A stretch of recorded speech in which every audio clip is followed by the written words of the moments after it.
Boa tarde ou boa noite a todas e todos que nos acompanham. É uma enorme alegria suceder essa atividade que foi proposta pela nossa doutoranda, pela Ananda Kim, que desafiou o nosso estado de ânimo ao final de um ano tão difícil.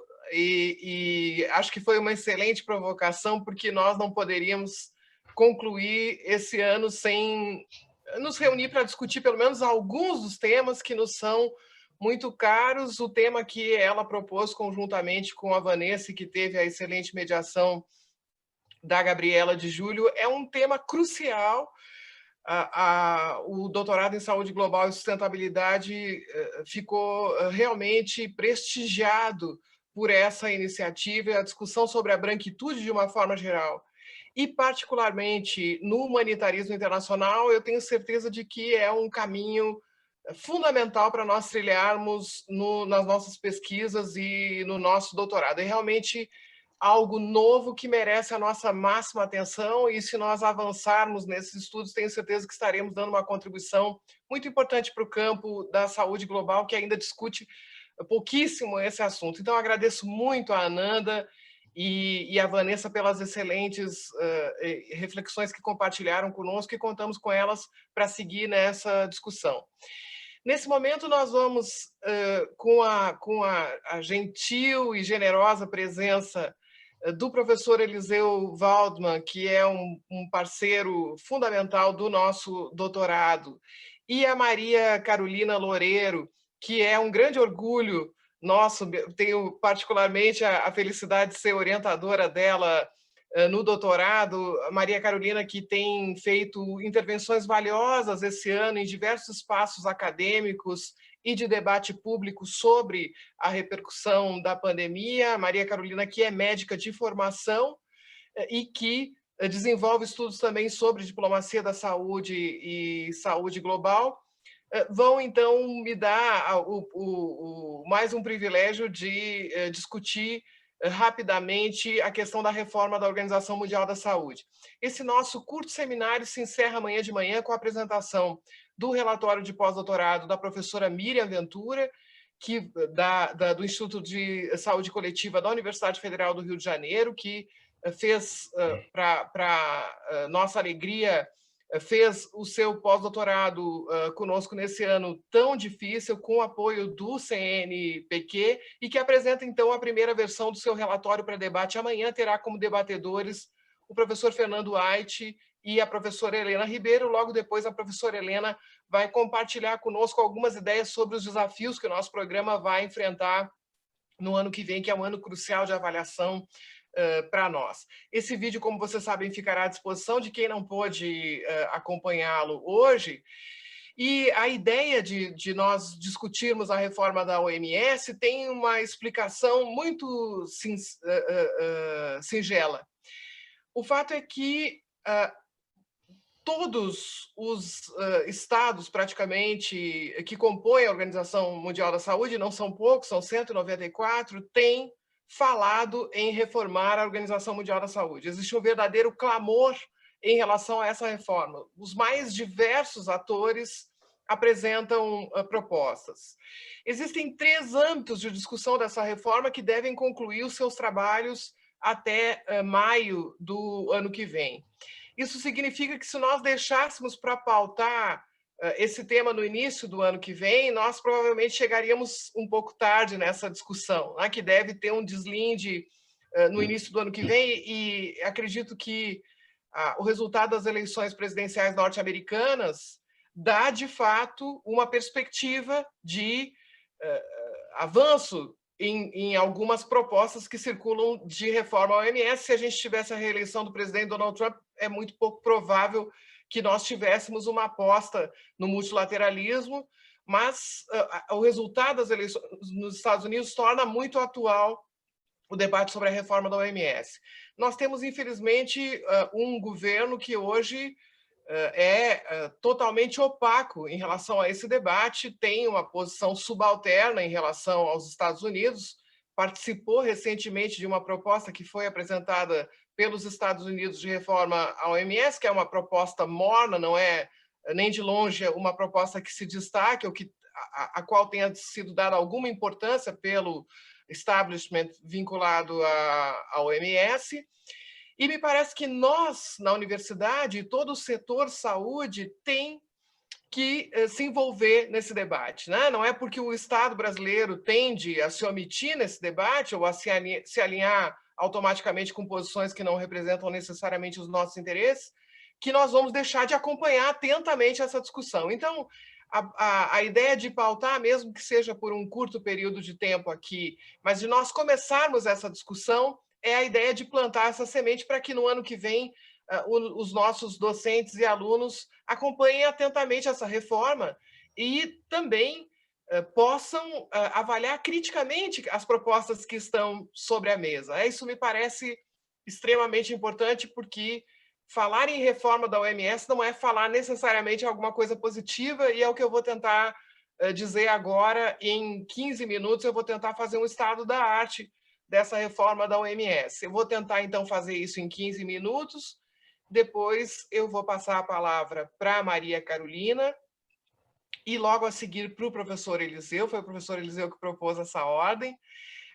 E eles ficarão totalmente à vontade para fazer comentários, críticas, perguntas, de fato, para debater o tema por em torno de 10 a 15 minutos cada um deles.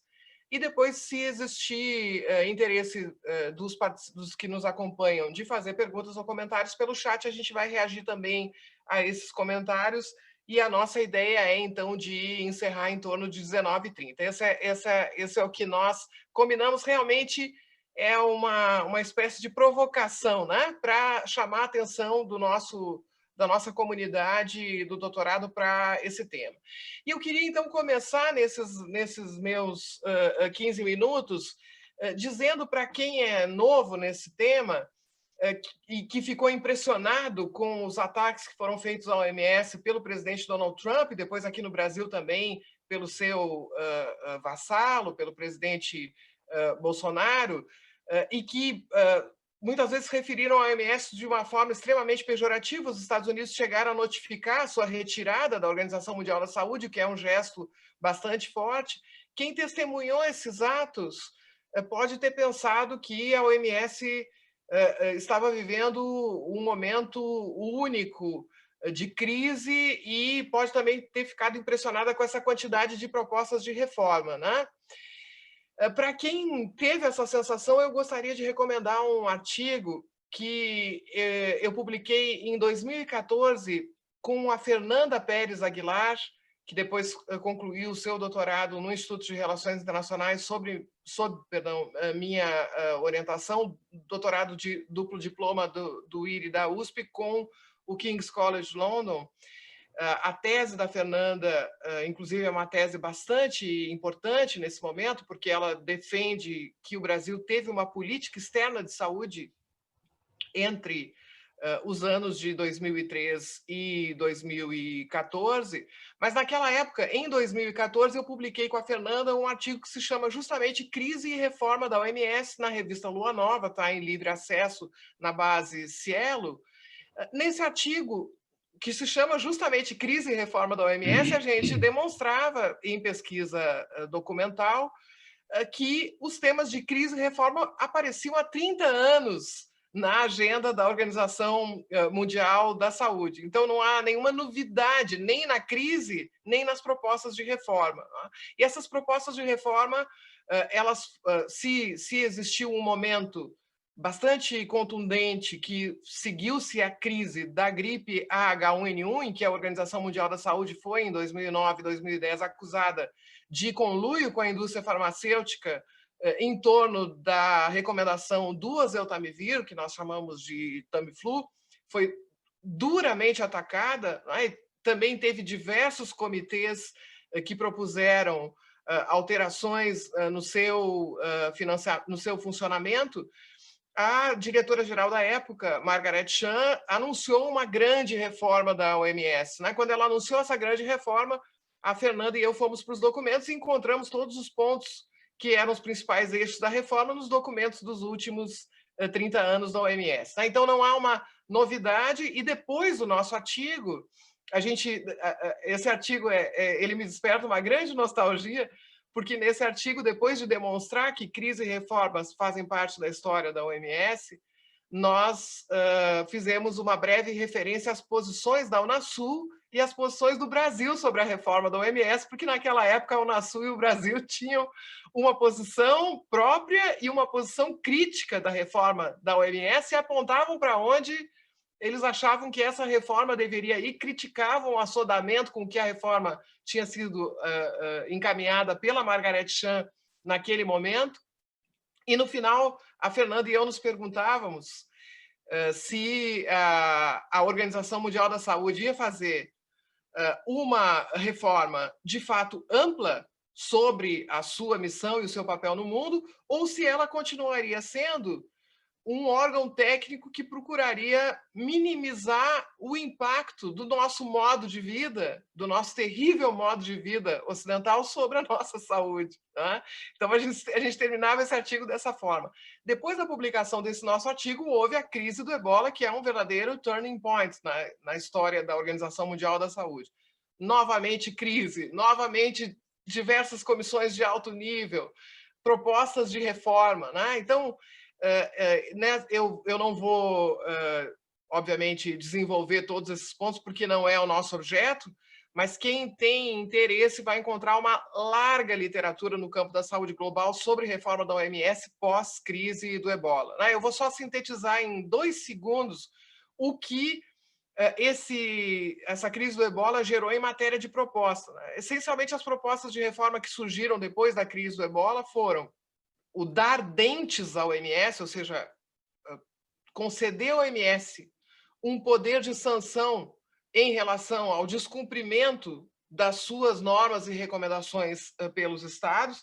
Obviamente, essa proposta não prosperou. A OMS continua não tendo poder de sanção em relação aos seus estados, mas diversos dos relatórios e comitês fizeram essa proposta. O segundo ponto importante de todas essas análises críticas da OMS pós-Ebola foi a questão do subfinanciamento, a constatação de que a OMS não tinha dinheiro suficiente para agir de forma diferente em relação ao Ebola.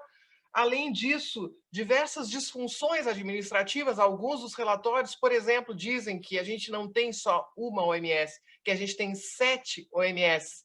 A que se referem esses relatórios? Às direções regionais da OMS e a sede, porque as direções regionais têm eleições autônomas. Então, há diferenças enormes de funcionamento entre as regionais da OMS. Então, disfunções como essas foram apontadas. A falta de efetividade de alguns programas, a falta de accountability, a falta de transparência, principalmente em relação aos atores não estatais e, de uma forma sendo mais franca, aos financiadores, como é que a OMS se relaciona com seus financiadores. Essas foram as principais propostas que surgiram logo depois da crise do Ebola, e elas tiveram um pequeno andamento, já era um momento de troca da direção-geral da OMS, houve um processo muito intenso, um processo de debate durante as eleições do novo diretor-geral. Nunca a OMS teve uma mobilização tão significativa de candidaturas que disputaram publicamente a direção-geral, e o Dr. Tedros Adhanom foi, então, vitorioso. Quando o Dr. Tedros ganha as eleições, obviamente, a primeira coisa que ele diz é que ele vai levar adiante uma grande reforma da OMS para dar uma resposta à crise que a OMS estava vivendo. Né? A gente que trabalha com organização internacional é bem familiarizado com esse vocabulário da crise e da reforma. O Tedros, então, começa um movimento político bastante significativo, inclusive junto às regionais, para tentar conduzir essa reforma. Com relativo sucesso, ele, no início do ano passado, em março do ano passado, para ser mais precisa, a revista Lancet publica um editorial muito interessante em que ela diz que a reforma da OMS continua confusa, são muitos anos, né? E o próprio Dr. Tedros, na sua fala diante da Assembleia Mundial da Saúde, ele diz assim: eu não acredito em reformas intermináveis, eu vou colocar fim a essa reforma, né? Mas a verdade é que em março do ano passado o Lancet já dizia: essa reforma está bastante confusa. Será que ela vai ficar realmente só em pequenos aspectos, em corrigir disfunções? Por exemplo, o Tedros se orgulha de ter pela primeira vez instaurado a paridade entre homens e mulheres junto ao staff da direção. Claro que é um elemento importante, mas as críticas que eram feitas à OMS vinham de uma outra escala, né? Na Assembleia Mundial da Saúde, que aconteceu agora na semana passada, porque a gente teve uma sessão em maio, que foi uma sessão bastante resumida, e uma sessão mais longa que aconteceu agora na semana passada. O Tedros faz um discurso que eu recomendo a todos a leitura, né? Um discurso bastante significativo, em que ele reconhece, bom, agora todo mundo quer reformar a OMS, a gente acolhe essas tentativas de reforma, ele tenta fazer um balanço do que ele realmente fez, e o que a gente constata é que esses feitos que ele apresenta são, de fato, arranjos, melhores soluções para uma acomodação do próprio staff da OMS. Então, são questões, digamos assim, de burocracia menor. Eu não quero desmerecer iniciativas como a paridade de gênero, mas, de fato, ele não conseguiu nesse período. Ele traz alguns exemplos, como a relação nova da OMS com o Google, com a Wikipedia, com o Twitter, com as redes sociais, de uma forma geral, para combater a infodemia. Ele avança diversas iniciativas que surgiram no contexto da Covid-19, mas fica evidente que a reforma, a grande reforma, não aconteceu. Não é?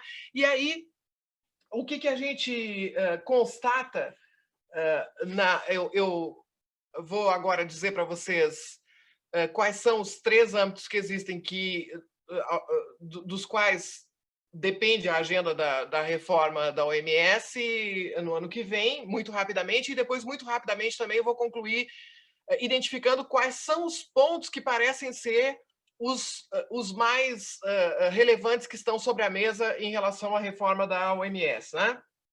Então, o Tedros diz, na sua apresentação, ele recupera quais são esses 3 âmbitos, e o primeiro deles, na verdade, foi criado em 2016, o que corrobora a minha tese da ausência absoluta de novidade em tudo que nós estamos dizendo aqui. Né? O que acontece em 2016? É criado um grupo que se chama Comitê Consultivo de Supervisão Independente do Programa de Gestão de Situações de Emergência Sanitária, porque, obviamente, as organizações internacionais nunca se ajudam a ser melhor compreendidos, os nomes têm que ser enormes, né? A sigla em inglês é IOAC, vocês encontram facilmente a documentação buscando por essa sigla, existe uma página desse comitê consultivo dentro do portal da OMS.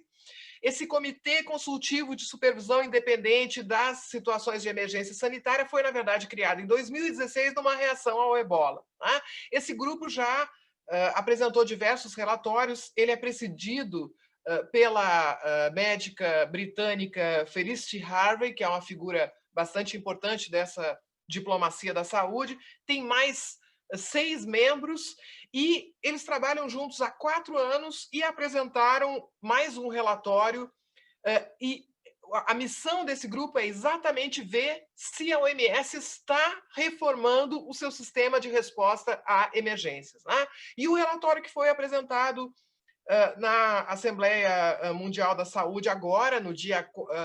esse relatório tem data de 4 de novembro, o documento é A73/10, vocês encontram facilmente no site da OMS, é um documento bastante morno também, que essencialmente constata que diversos ajustes foram feitos em relação ao sistema de emergência, mas que as grandes reformas estão por ser feitas, né? Não dá para dizer que houve uma grande reforma. O comitê felicita pequenos avanços no sistema de gestão e faz uma série de recomendações em relação à mudança do sistema de emergência, que, infelizmente, ou felizmente, não sei, tem pouca novidade em relação às propostas que a gente já vinha discutindo antes.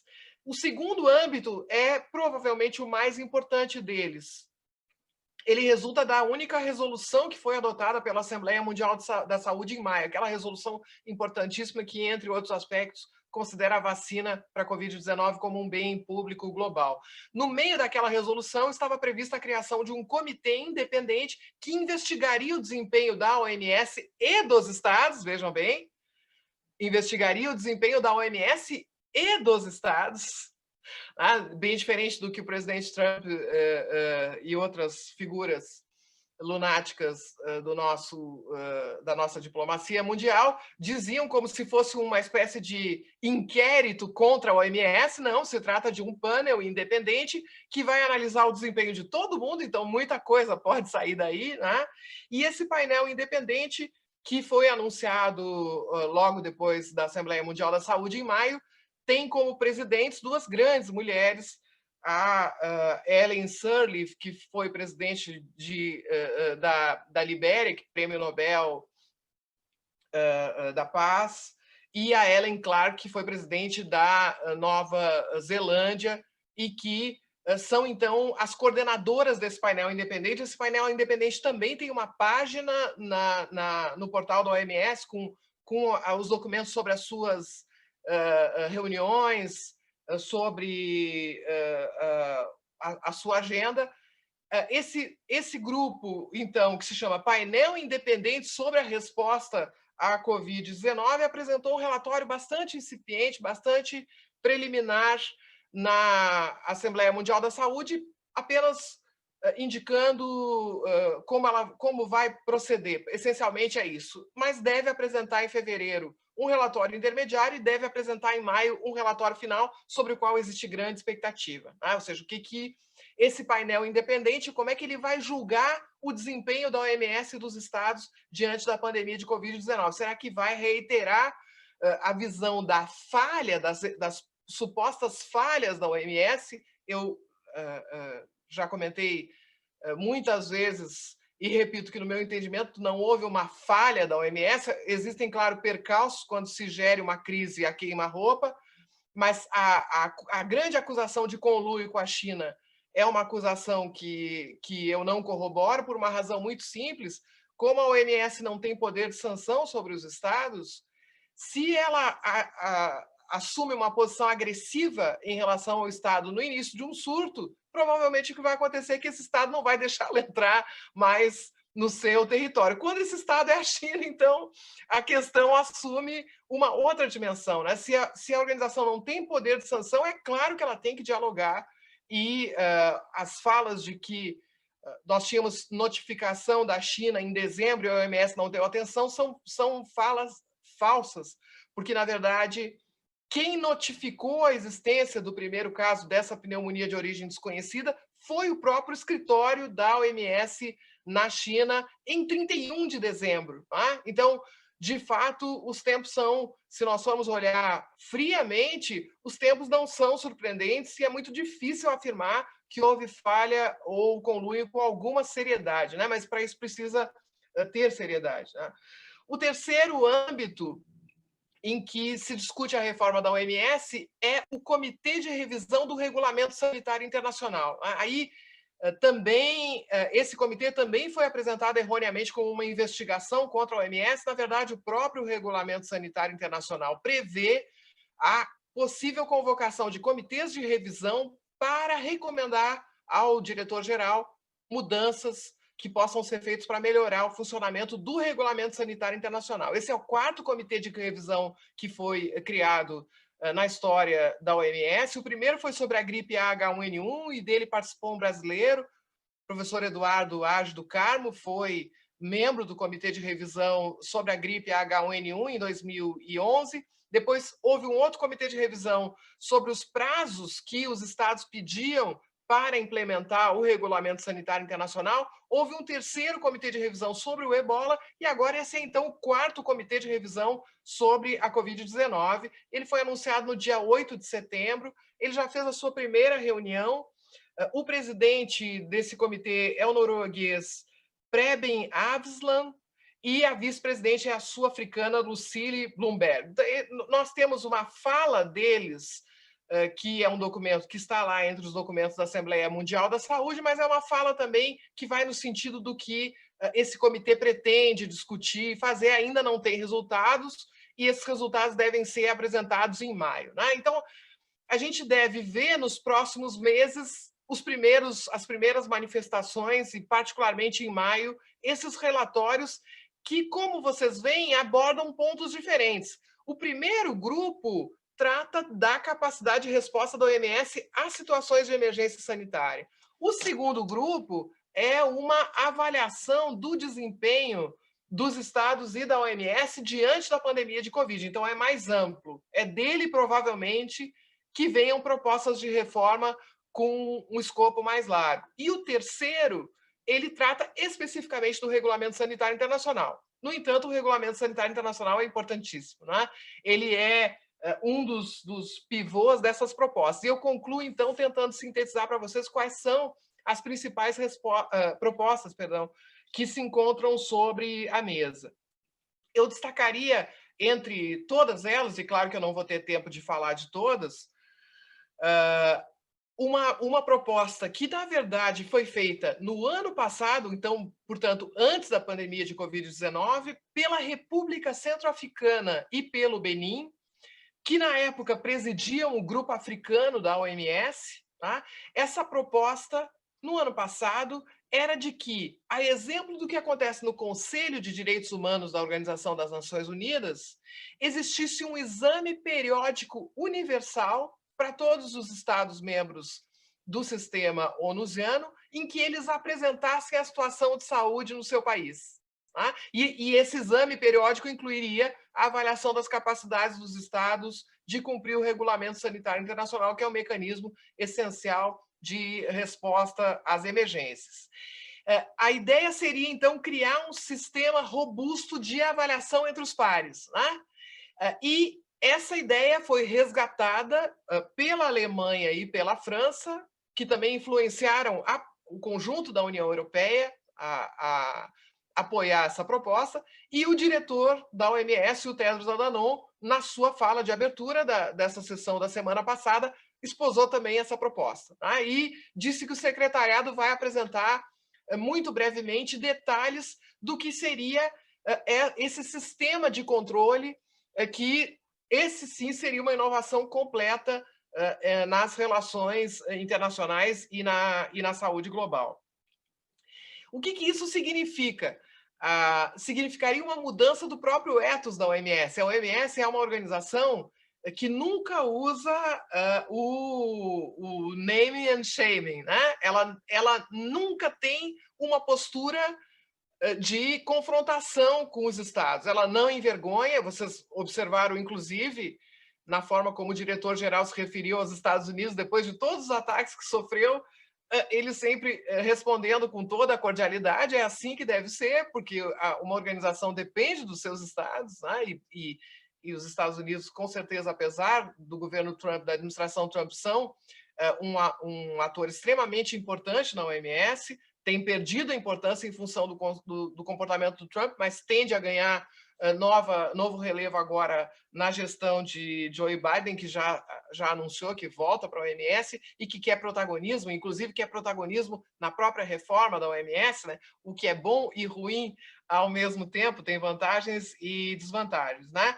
Mas o fato é que instituir esse mecanismo, vejam, esse mecanismo das Nações Unidas, ele funciona essencialmente pelo constrangimento que ele causa aos estados quando eles são examinados. Né? Os estados têm que ir lá dar satisfação, e existem cobranças, existe participação da sociedade civil também, no caso, por exemplo, do Conselho de Direitos Humanos. Então, seria uma mudança da atitude da OMS em relação aos estados.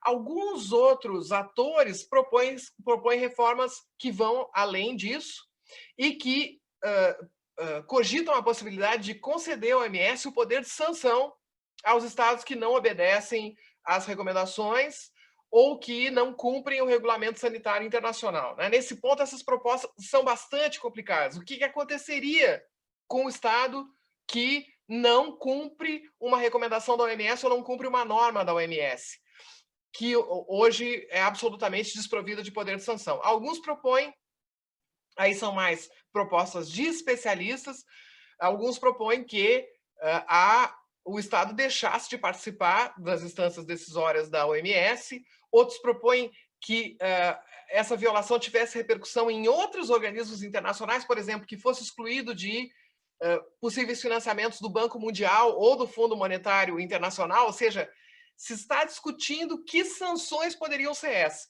O que é importante a gente entender é que seria uma mudança radical no ethos da OMS, na cultura da OMS, que é de ser um órgão técnico, científico, com a cultura do soft power, com a cultura da soft law, a cultura da indução, da influência, do diálogo, e não a cultura da punição. Né? Então, se essas propostas prosperarem, haveria uma mudança bastante importante em curso.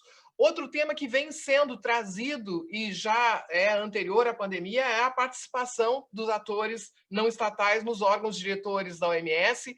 Esse tema tende a crescer dentro do debate sobre a reforma. Existe um documento do ano passado, para quem tiver interesse, que é o EB 146/33. EB é o Executive Board, é o Conselho Executivo da OMS. É um documento de 25 de novembro do ano passado que sistematiza as principais queixas da sociedade civil que não consegue ter a participação que gostaria nas instâncias da OMS. Aí pode vir alguma manifestação, a OMS criou um quadro, um framework, uma norma não vinculativa, mais uma norma de soft law, sobre a relação dela com os atores não estatais, mas ela avançou muito pouco em formas de participação. Esse é um outro ponto em que pode vir novidade.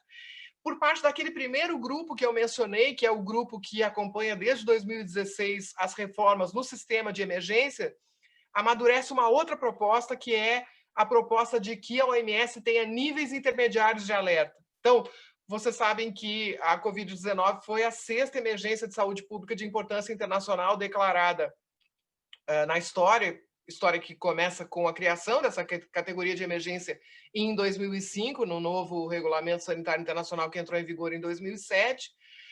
Mas existem muitas críticas a o que a OMS considera uma emergência de saúde pública de importância internacional e o que ela não considera. Existem muitas perguntas: por que tais doenças não são emergências e essas 6 até hoje foram? Tá?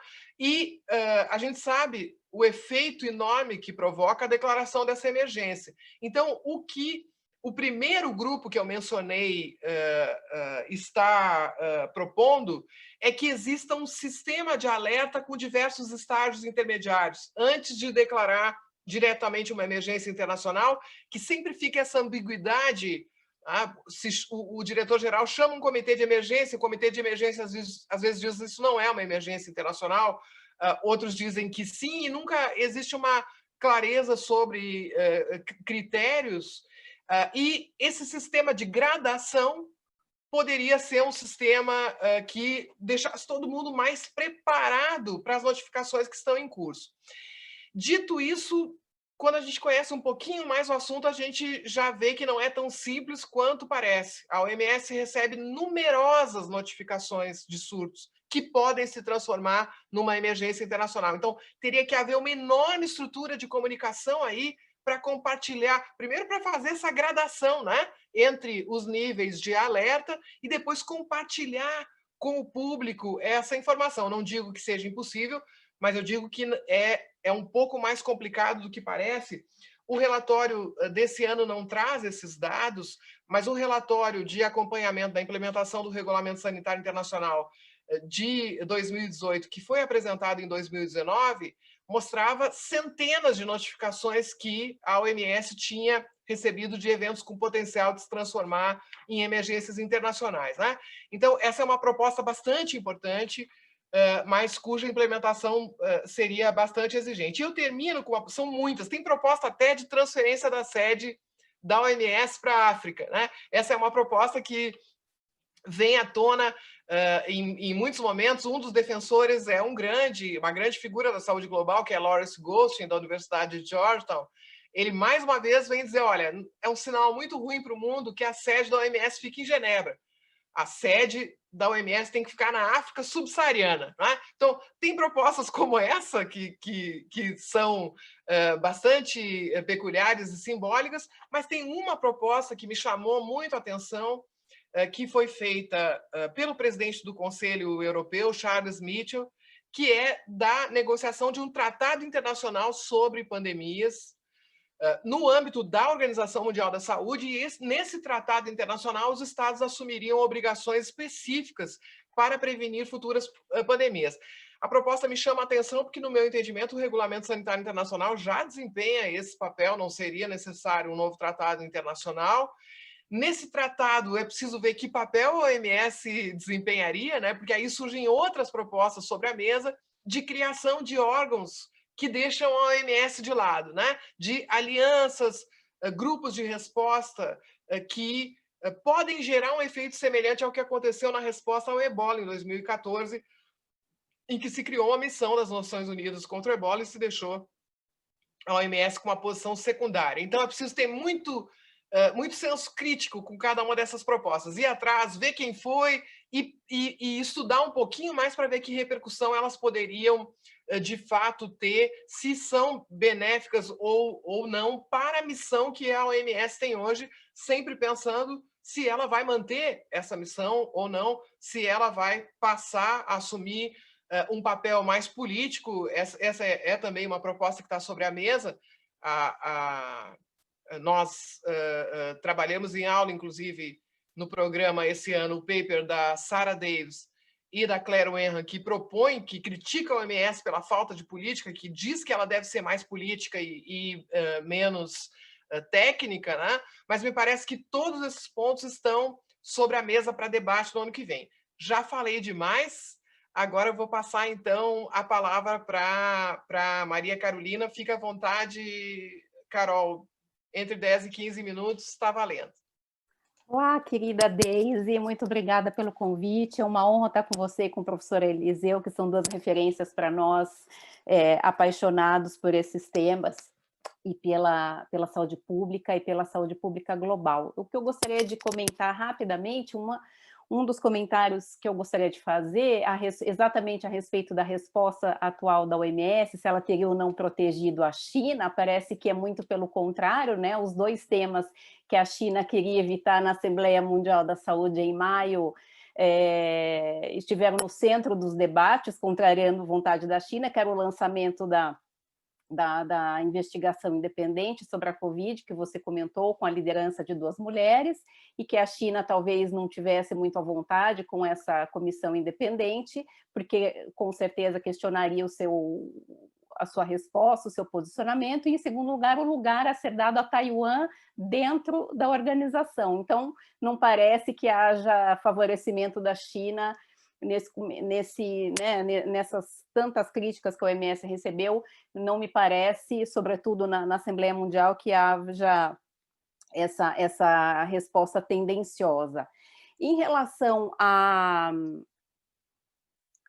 história da OMS e o que seria de fato necessário na OMS, me parece relevante lembrar uma partilha que você fez conosco sobre um artigo recente da Dominique Kerrouedan, que ela menciona as razões pelo atual fracasso da saúde global, né? E por que há uma falha dos sistemas de saúde para beneficiar a saúde global em relação à Covid. E ela fala falta de prioridade política, seria a primeira.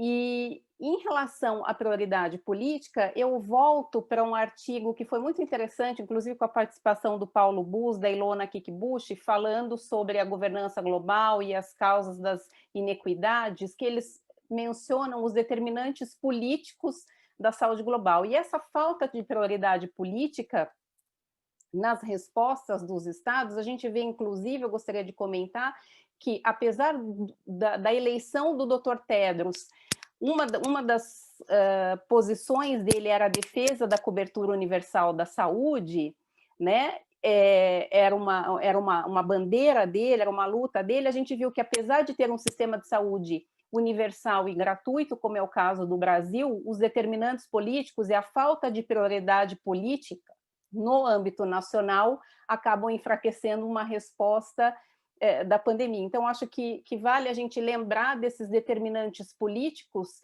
que, apesar de um sistema de saúde tão capilarizado como o nosso, tão importante como o nosso, a falta de prioridade política acaba tendo esse desfecho clínico trágico que nós estamos vendo no Brasil.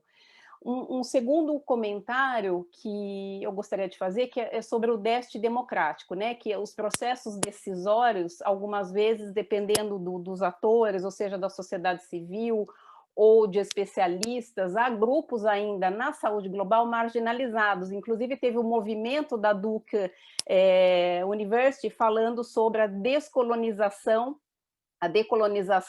da saúde global. Então, ainda são pessoas do norte global nessas decisões, né? A gente ainda tem a sorte de ter um líder africano que também é um ex-diplomata, é um biólogo ex-diplomata e especialista em saúde pública, e é importante trazer essa perspectiva do Tedros como africano que deu grandes respostas para a questão da Etiópia, a questão da desnutrição e tantas outras respostas, mas ainda é uma exceção à regra. E ainda precisa ter uma equidade de gênero, como ele fez, colocando mulheres, mas também pessoas do sul global. E eu acho que uma das propostas deveria trazer esses centros de pesquisa, todo esse aparato técnico e de recomendações da OMS, trazer esse sul global mais fortificado na resposta. Então, eu acho que há uma falta de representatividade e a gente, inclusive, vê esse movimento que eu mencionei. Um outro comentário são os mecanismos fracos de responsabilização das corporações transnacionais, né? Como é que a gente vai, nesse momento, sobretudo, como você tão bem mencionou, a produção científica, a produção de tratamentos e de vacinas para a Covid-19, a toque de caixa, por exemplo, o Ebola, nós demoramos 4 a 5 anos para ter uma vacina, outras doenças 10 anos, né? E agora a gente vai ter em 12, 18 meses o início da vacinação. Então, talvez, como que nós responsabilizaríamos as corporações transnacionais? Como que seria recebida a denúncia por parte da sociedade civil, as denúncias contra as corporações transnacionais nos excessos, que, é claro, é inerente à rapidez com que a doença se espalhou, à gravidade dela, mas eu acho que é um ponto que é fundamental, sobretudo nos países vulneráveis, onde não há recursos para acessar o tratamento. Como é que elas vão se comportar, qual vai ser o preço, como é que isso vai se dar, como é que vão ser avaliados os abusos e as violações éticas nesse sentido, que a gente sabe que há um interesse econômico muito grande, como é que esses mecanismos hoje existentes de responsabilização não permitem que haja uma transparência para responsabilizar esses atores, principalmente os atores privados, né? Um outro ponto é que eu gostaria de mencionar, esse espaço político inadequado para a saúde, porque como a pandemia joga a luz para a questão da saúde no mundo todo, mas eu não vejo, para além do mundo acadêmico, por exemplo, dentro dos ministérios, uma resposta coordenada interdisciplinar. Então, a gente ainda tem, dentro e fora da OMS, pouco levando em conta as questões da mudança climática e da saúde. É claro que as populações vulneráveis, na questão da mudança climática, as questões ambientais são mais impactadas, a questão, por exemplo, da interface, da conexão entre doenças crônicas, que é o que eu pesquiso, naquilo que eu trabalho, as doenças crônicas e a Covid, e o financiamento dessas respostas. Por quê? Porque quando a gente olha para o financiamento das doenças infecciosas, nós vemos que ele é muito maior, o aporte financeiro, a mobilização é muito maior, porque traz consigo é um pano de fundo da questão da segurança sanitária, e como as doenças crônicas não trazem esse medo, essa cultura da resposta imediata, da resposta rápida, ela acaba perdendo muito financiamento, e agora a gente entende que essa divisão, que é da década de 80, entre doenças infecciosas, doenças crônicas e mortes violentas, não tem mais sentido. Talvez o que seria mais interessante seria o OMS estabelecer quais são os riscos, né? Os riscos de externalidade, os riscos globais, e as prioridades serem mais efetivas e serem mais pontuais, avaliando o risco de mortalidade, né?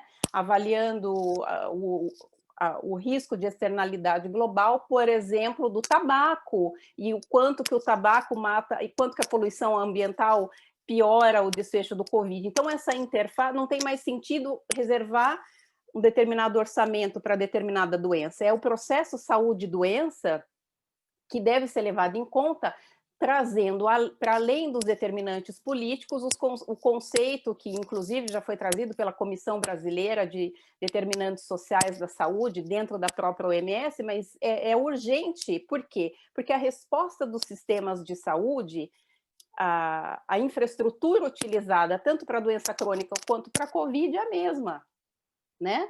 A complexidade de ter necessidade da atenção primária, de levar em conta os agentes comunitários de saúde, de fazer testagem e fazer triagem e fazer diagnóstico precoce, estabelecer tratamento, vale tanto para a doença crônica quanto para a doença infecciosa. Então, essa é uma crítica que eu faço a essa divisão, que, ao meu ver, não tem mais sentido, porque uma piora a outra. O Covid está deixando como sequelas doenças crônicas, neurológicas, renais, cardiovasculares, de memória em muitas pessoas que antes não tinham, e as que já tinham doenças crônicas só têm tendência a piorar. É o comentário que eu gostaria de fazer. E lembrando, para além da questão financeira, política, é a questão moral, que a gente leu, inclusive, um artigo muito interessante recentemente, publicado por um profissional da saúde, falando sobre os determinantes morais da saúde global. E a sua disciplina, com a sua força, com a sua produção, é mais do que essencial, né? Você já foi a pioneira com o seu livro sobre o direito à saúde, com a análise da pandemia do H1N1, e você é pioneira da ética da saúde global, porque não dá para a gente solucionar problema político da OMS, financeiro, sem olhar para as questões do marco a respeito dos atores não estatais, do papel dos atores privados dentro da OMS, do olhar para as contribuições obrigatórias, o quanto que essas contribuições voluntárias para a OMS, que fazem com que ela perca a capacidade de decisão, é importante revisar toda essa questão ética do local para o global e essa conversa. E, por último, como professora que eu fui, né, que sou ainda, mas como educadora na área da saúde, eu não consigo mais conceber a formação sem esses temas da saúde pública e da saúde pública global, que ainda é muito ausente, né?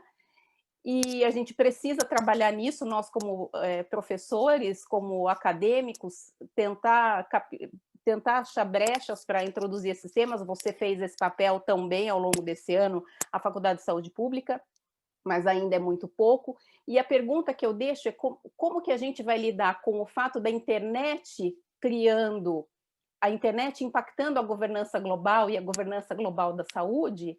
Qual é o nosso papel como profissionais acadêmicos para chegar mais perto da população, para educar, para divulgar questões de educação para a saúde para a população que está fora do meio acadêmico?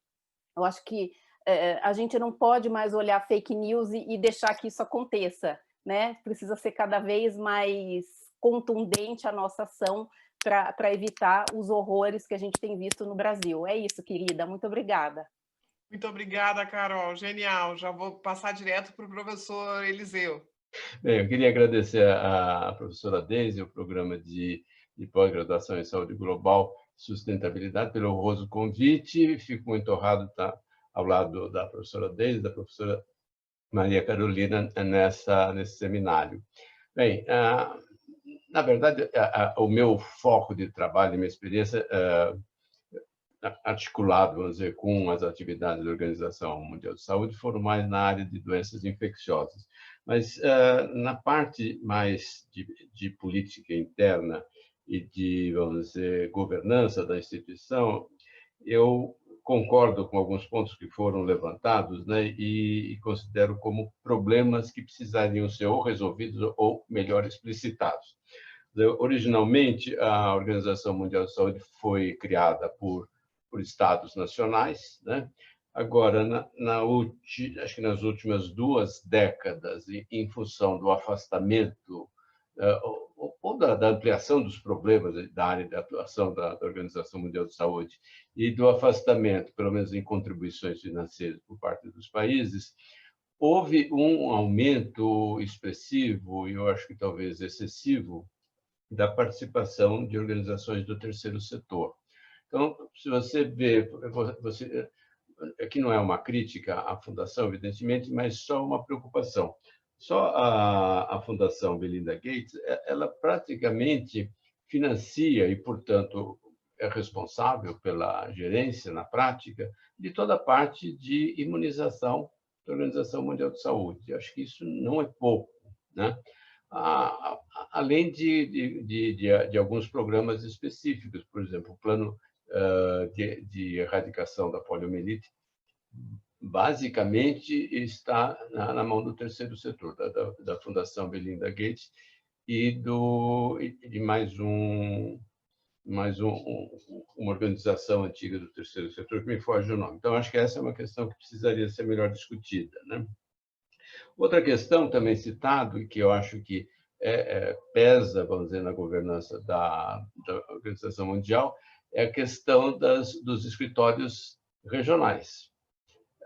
Alguns, por exemplo, a Organização Pan-Americana de Saúde, ele é muito mais antiga e tem, vamos dizer, historicamente, uma inserção política muito mais forte do que a própria Organização Mundial, porque uma foi criada, acho que em torno de 1906, enfim, bem no começo do século passado, e a Organização Mundial após a Segunda Guerra.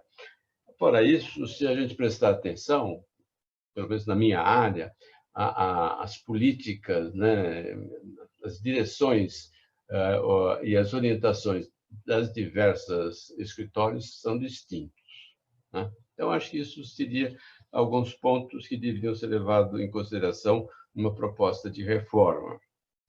Agora, em relação a questões mais próximas, mas com um vínculo forte, acho, com o que a professora Maria Carolina colocou, essa discussão se a Organização Mundial deve ser mais política ou mais técnica. Eu tenho a impressão que precisa atuar nesses 2 campos, né? Porque senão ela não vai ser bem sucedida.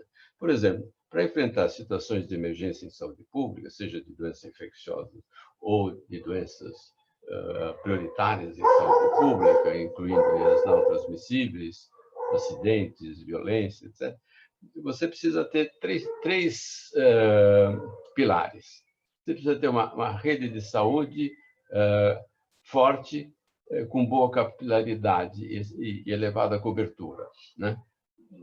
Eu não saberia colocar em números, mas se pegar, por exemplo, a América Latina, que eu tive mais contato nos últimos anos, boa parte dos países da América Latina não tem uma rede básica. Então, como que você vai enfrentar situações relativas a emergências de saúde pública, sejam elas quais forem, ou mesmo questões prioritárias que são crônicas, né, como a Maria Carolina colocou, sem ter uma rede primária, a rede de serviços. Agora, por outro lado, você não só para doenças infecciosas, mas acho que para todos os tipos de agravos da saúde, você precisa ter vigilância que acompanhe o comportamento desses agravos na comunidade para estabelecer as bases técnicas para o controle. Agora, evidentemente, o mundo está em uma rápida transformação, cada vez mais rápida, e você tem indagações novas a todos os dias. As doenças infecciosas emergentes são um exemplo, né? Mas não são os únicos, né? É o que eu trafego com mais à vontade, porque é a minha área. Mas se você não tem esses 3 pilares, você não tem resposta, nem digo rápido, você não tem resposta nenhuma, que é o que pelo que eu entendi do que foi colocado, é uma das questões que está sendo discutida. Os países não apresentam informações, mas como que eles vão apresentar informações? Eles não têm uma rede básica, né? Então, qual seria o papel político, ou talvez uma ideia de discussão de um papel político da organização? Eu acho que, para você ter esses 3 pilares, o pressuposto é que seja levada a cabo as propostas de desenvolvimento sustentável. E por quê? É através de políticas intersetoriais é que você vai ter o fortalecimento da pesquisa, você vai ter o fortalecimento de recursos humanos para vigilância e ter recursos humanos para os serviços básicos. Um exemplo só: durante a epidemia de Ebola, os países que foram atingidos, eles perderam, pelas estimativas que eu conheço, cerca de 50% dos profissionais de saúde, e já eram poucos, né? Por quê? Porque esses países não têm políticas na área de educação, que eles não têm, provavelmente, tem muito pouco de ensino básico, nada ou quase nada de ensino superior e nada de pós-graduação, que é vamos dizer, a plataforma para a área de pesquisa. Então, eu acho que o papel da Organização Mundial seria justamente fortalecer propostas de encaminhamento de políticas intersetoriais, ou fortalecimento dessas políticas, principalmente em países de baixa renda, para que eles possam vamos dizer, se equipar para responder aos desafios da área da saúde. Mas isso a organização não pode fazer sozinha, ela tem que se articular. Por exemplo, a Organização Mundial que foca a questão de saúde animal. Boa parte das doenças, das emergências de saúde pública, de doenças infecciosas, são zoonoses, como é o caso da Covid. Se você não tem uma articulação com essa área, ou seja, se você não se aproxima da proposta atual, chamada, vamos dizer, de proposta de saúde única, que engloba a saúde humana, a saúde animal e o ambiente, você não vai ter, vamos dizer, avanços significativos, né? Enfim, precisaria se articular, talvez, com o Banco Mundial, ou seja, com fontes de financiamento e com a área de educação. Ou seja, teria que se articular mais com outros organismos da própria Organização das Nações Unidas. Ou seja, ela não é um órgão isolado, ela tem que trabalhar articulado.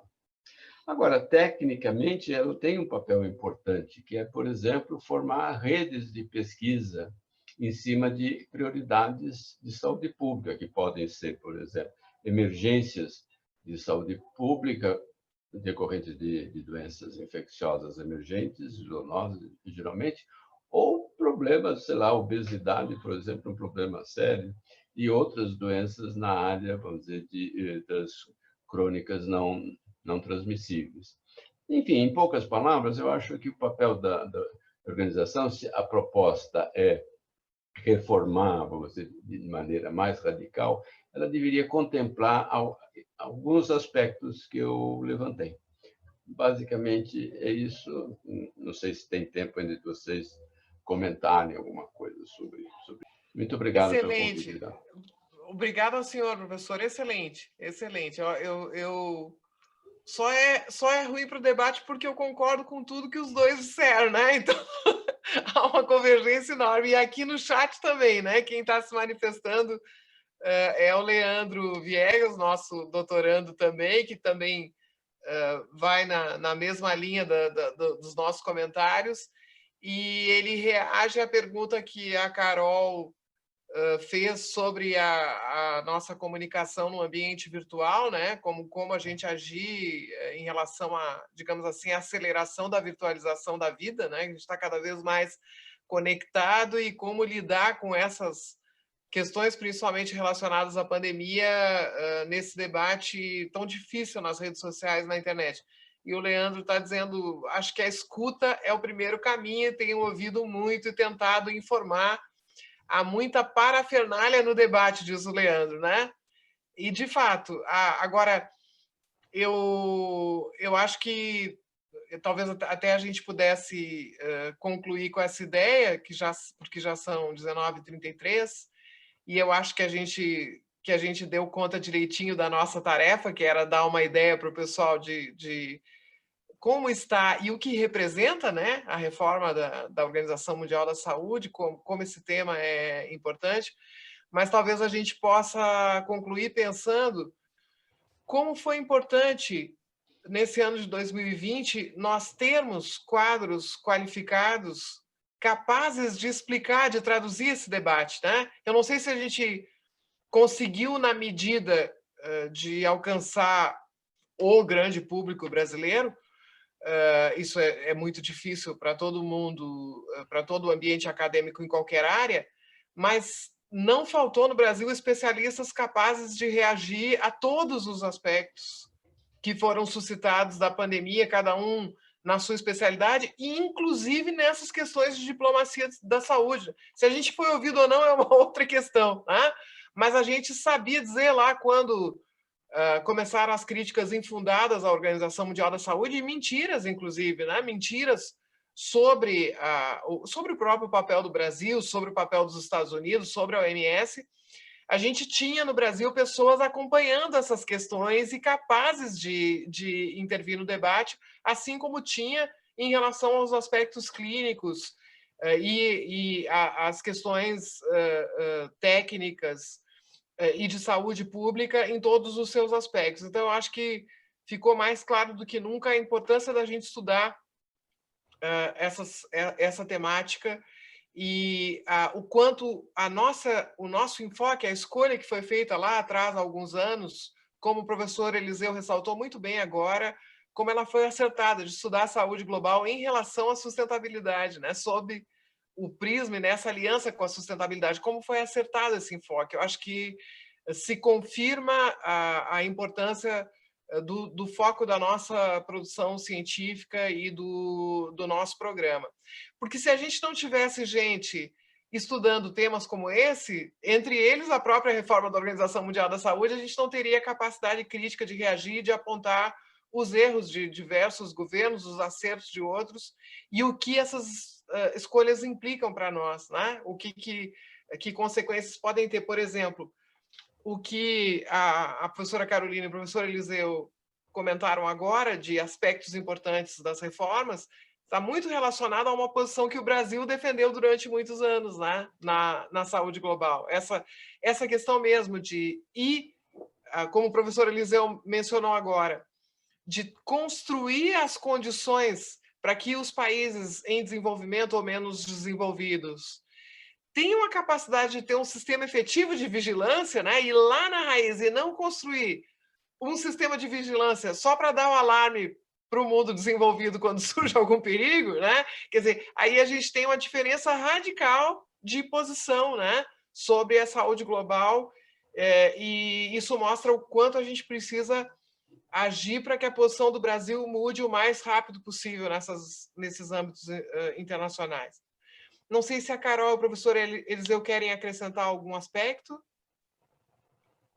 Não. Então, ficamos por aqui. Muito obrigada por, nesse final de ano tão cansativo, aceitarem participar dessa discussão. A gente vai divulgar bastante esse vídeo. Eu acho que fica, digamos assim, o nosso tijolinho nessa construção de trazer o debate sobre a reforma da OMS para dentro da universidade e manter a nossa comunidade acadêmica informada sobre ele e ativa sobre ele. Muito obrigada, professor Eliseu, muito obrigada, Carol, e obrigada a todos os guerreiros que nos acompanharam até esse horário, obrigada ao pessoal técnico que viabilizou a transmissão e a gravação desse evento. Muito obrigada a todo mundo de tecnologia e de comunicação da Faculdade de Saúde Pública, a Comissão de Cultura e Extensão pelo apoio ao nosso evento. E amanhã estamos juntos de novo, então, às 10 horas, para discutir a questão de acesso a medicamento, que é também um dos pilares importantíssimos dos nossos estudos sobre a saúde global. Até lá, boa noite para todo mundo. Tchau, muito obrigada. Um abraço. Logo, obrigado. Obrigada.